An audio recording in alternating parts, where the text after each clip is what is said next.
Having a building that sort of becomes a landscape as a form has to also react to the kind of climate that you have. So in a way, this always remained with us. For us, music being such an important part of our work, we realized that the name doesn't matter. So we looked at this sort of a monolithic structure with brick as a skin. These are moments where you realize that the client has to become a very important part of the whole process, because for someone to say yes to something like this, you need someone who will actually understand the vision.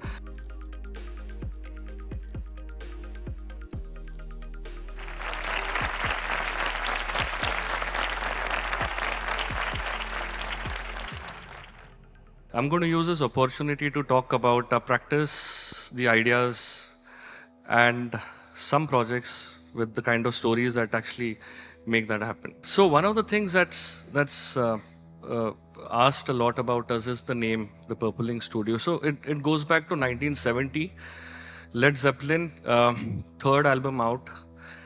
Unfortunately, that album tanked. So people started saying that the name is what was selling 𝗵𝗵 and not the music. So what did they do? They released the fourth album.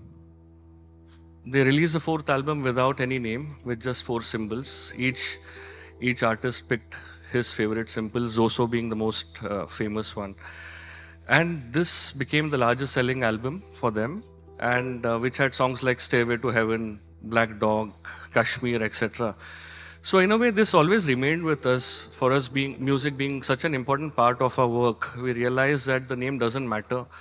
So it, in a sense, instilled the idea that the work should speak, not the name. So 𝗵𝗵 just happened to be a name.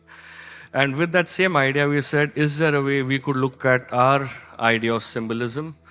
So we've got a winged tiger that was actually developed by an intern who worked with us. I think she's somewhere here. It took us 12 years to come up with one. Talks about the idea of people, process, and the art of storytelling. In fact, storytelling was always part of what we believed in, and we felt each project should actually, talk about how things happen.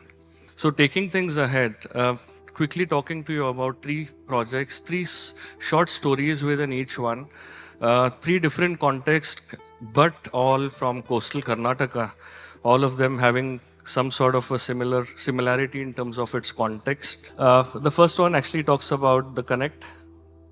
So this is a large master plan that we are working on for a project called Tapmi. Tapmi is a management institute. So with all the fantastic views that you actually get across, out of all the buildings that we were doing, the clients said, let's start with the simplest one, which has absolutely no context. So it in a way talks about how we look for stories when there's no context that you can rely on, nothing to look out for, nothing to rely on. So how do things work? So I'm going to start off a little more. Yeah, thanks.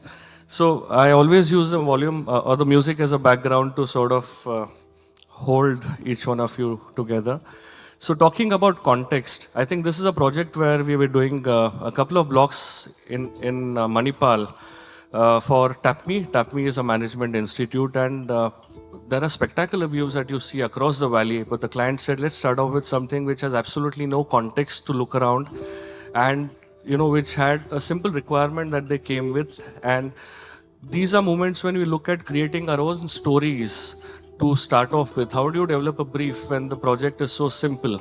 So he said, instead of looking at a build form that talks about buildings that sort of evolve out of nothing, can we look at the architecture to become landscape?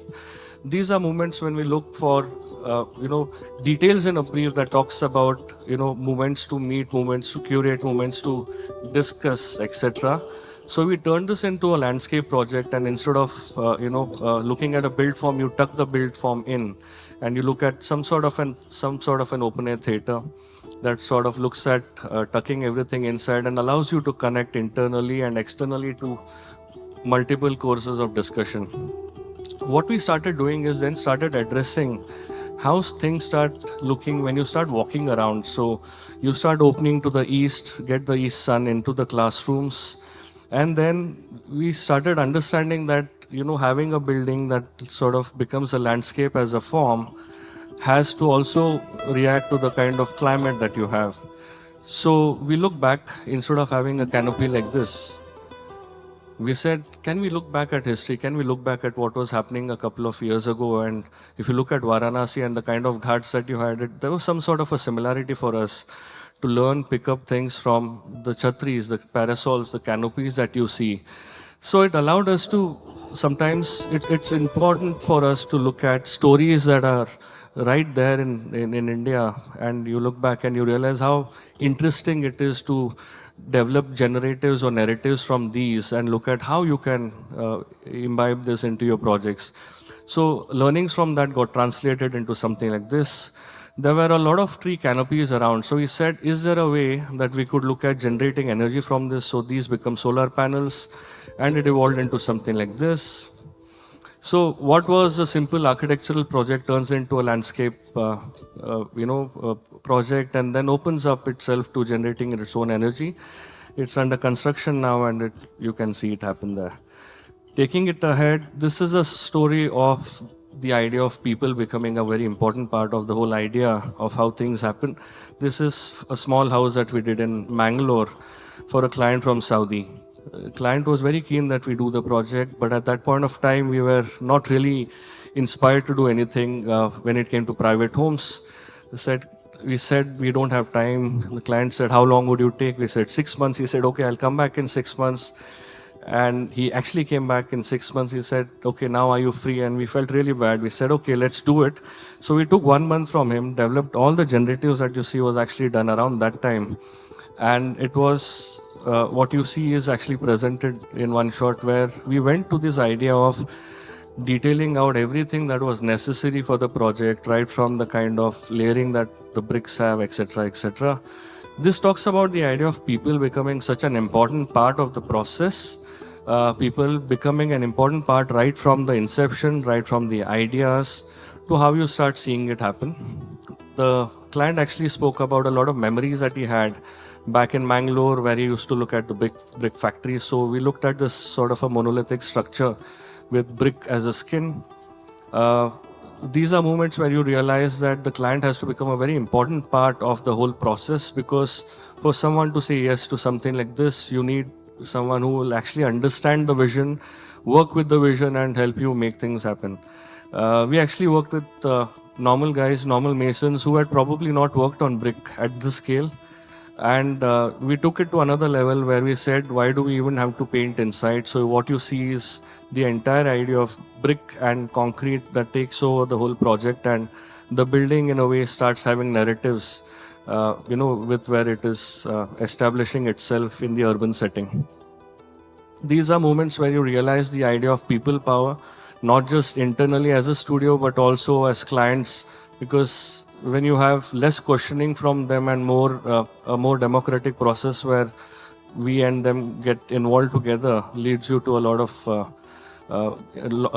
of possibilities where interesting derivatives come out of it. Finally, moving on to the story of the context. This is a college that we did for the architecture school in Manipal. I'm running short of time, so I'm just going to run you through the idea of what context hold for us and how we develop stories around this. So there's a fantastic site that overlooks a beautiful valley. So the entire idea of the built form that comes together, what you see here, is developed out of about 250 layers of process that actually made this happen. We started off with the idea of a simple module that started looking at studios that can have open areas. So each studio in a way opens out to a terrace. Each terrace is stepped up and has a tree court. And each time you walk up, you sort of start having conversations with people around, and you get to understand what the other studios are doing, etc., etc. So this in a way allows you to understand the kind of context that you're looking at, and in a way looking at how the whole build form can evolve. I think which says my time is up, but one small video, because I lost time in the beginning, to sort of tell you how contextually the whole build form looked at the idea of the city, looked at derivatives of geometry from that, and evolved into something like this. This entire project was built during COVID, and spectacles that you can see is actually part of all the effort that went into the project, with the idea of the context, the rootedness, and the idea of playfulness that you see in terms of the color, etc., etc.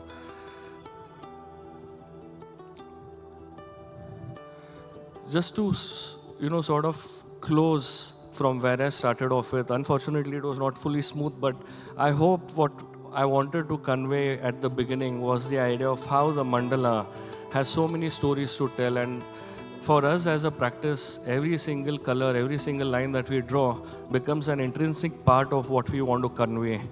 But at the end of it, you realize that every project is by itself. There's a lot of learning, there's a lot of wisdom that you take away from that. But then at the end of the day, we like to start with a clean slate. Each project is a learning, and each project allows you to look at things a little differently. But at the end of the day, you're by yourself and you need to start all over again each time. So that's my story, and I hope I'm actually looking forward to 9 more fantastic stories to listen to. So thank you for this word. Thanks a lot.